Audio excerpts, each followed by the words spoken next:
Puisque l'estime de soi-même est étroitement liée à l'intelligence d'anxiété et en dépend proportionnellement, il nous sera alors facile de comprendre ce qui se passe avec l'estime de soi-même dans la psychose primaire. L'estime de soi-même interne est extrêmement faible et ce qui est pire continue de diminuer avec l'âge. Ensuite, l'estime de soi-même externe est affichée et surinvestie. Puisqu'il en est ainsi dans la grande majorité des cas que plus l'estime de soi-même interne et donc le vrai estime de soi-même est bas, celui sur lequel nous n'avons pas de perception consciente, plus nous investissons dans une impulsion instinctive externe. C'est le cas lorsque l'estime de soi-même n'est pas bien développée en raison du sous-développement de l'intelligence anxieuse. Et que dire quand cette estime de soi-même interne est presque atrophique? Dans une psychose primaire progressive, il y a même un phénomène incroyable, une perte de l'estime de soi-même interne. Et qu'est-ce en fait que l'estime de soi-même interne, sinon une autocritique? La diminution avec l'avancement de la psychose primaire de l'estime de soi-même interne signifie une diminution de la capacité d'autocritique jusqu'à sa disparition complète. De cette manière, la pensée autocritique est la capacité représentée par l'estime de soi-même interne, et sans cette capacité, une personne ne peut pas distinguer ce qui est autorisé à faire de ce qui ne l'est pas. Ainsi, le sens de la moralité se perd également.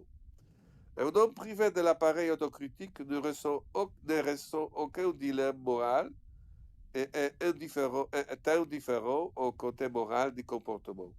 Si l'on ajoute à cela le fait que la psychose primaire signifie non seulement la rigidité psychique constitutive, mais aussi l'appauvrissement des fonctions logiques et émotionnelles, le résultat est une image d'une personne enfantine et amorale, avec un affect aplati, le plus souvent exprimé par l'indifférence ou la froideur émotionnelle.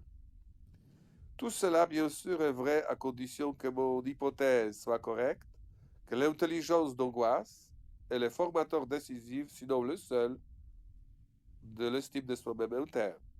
Si, en dehors de l'intelligence d'angoisse, rien d'autre ne pouvait influencer la taille de l'estime de soi-même interne, alors la psychose primaire devrait éventuellement conduire à l'extinction de l'estime de soi-même interne et par conséquent, comme je l'ai montré, à la disparition de l'appareil autocritique et le sens de la moralité. Selon mon modèle bipolaire à anxiété émotionnelle de la psyché humaine, la conscience a évolué en tant qu'outil de défense contre les forces destructrices de deux pôles. Et le seul travail que la psyché humaine fait en fait est de résister constamment à ces forces afin d'assurer un état de bien-être mental. Depuis notre enfance, la connaissance de soi sur notre véritable pouvoir de défense contre l'angoisse et les émotions grandit progressivement. La source de cette croissance sont des luttes constantes avec l'anxiété et les émotions. Cette connaissance de soi résultant non pas de fantasmer sur ses propres capacités, mais de l'expérience de l'anxiété et des crises émotionnelles passées devient le fondement de notre sens de l'estime de soi extrêmement critique de soi, c'est-à-dire l'estime de soi-même interne. Ici, la vérité sur le genre de personne que nous sommes, combien nous valons, sera cachée au monde et même révélée à nous-mêmes à contre-cœur. Nous élaborons cette vérité en combattant l'anxiété et les émotions à l'aide d'une conscience de plus en plus efficace. J'ai précédemment appelé les compétences dans ce travail comme l'intelligence d'anxiété, mais cela devrait plutôt être appelé intelligence anxiété émotionnelle. Sa mesure sera la capacité d'autocritique et le résultat, l'estime de soi-même interne. Ainsi, il n'y a pas de source alternative de l'estime de soi-même est un terme autre que l'intelligence anxieuse émotionnelle. Par conséquent, le couplage décrit précédemment entre le estime de soi-même autocritique et auteur et intelligence anxieuse émotionnelle est pleinement justifié. Si tel est le cas, les conséquences de la disparition de l'estime de soi-même interne autocritique dans la psychose primaire sont également décrites. À ce stade, il convient de prêter attention à un autre fait important. Comme je l'ai décrit, l'intelligence anxieuse émotionnelle est couplée à l'estime de soi-même autocritique interne. Ils augmentent et diminuent simultanément.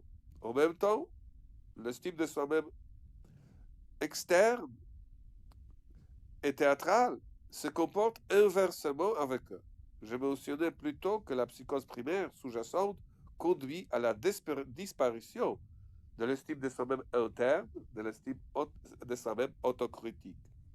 Si le rétrécissement de l'estime de soi-même interne autocritique s'accompagne inévitablement d'un estime de soi-même externe, théâtral, croissant, quoi doit-il arriver à cette estime de soi-même externe lorsque l'estime de soi-même interne, autocritique, disparaît complètement? Comme vous l'avez probablement déjà deviné, seule l'explosion de l'estime de soi-même externe théâtrale est inversement proportionnelle à l'implosion de l'estime de soi-même interne autocritique. En passant par le stade d'exaltation excessive et de la mégalomanie, l'estime de soi-même externe atteint des dimensions qui ne peuvent plus être conciliées avec aucune mesure de la réalité. C'est ainsi que naît l'estime de soi-même psychotique. Une personne avec un tel estime de soi-même externe psychotique commence à se considérer comme un être au-dessus de tous les autres, à tous égards, jusqu'à bien souvent une telle escalade de folie dans laquelle la personne se considère comme un être surhumain.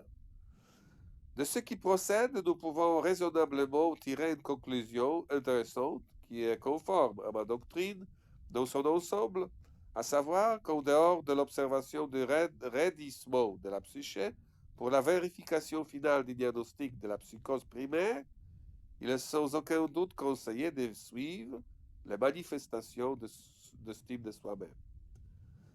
L'estime de soi-même interne autocritique définira toujours la direction antipsychotique du développement de la psyché. Et l'estime de soi-même externe théâtrale, pour des raisons que je présentais clairement, va à son tour fréquenter le contraire, c'est-à-dire la tendance psychotique.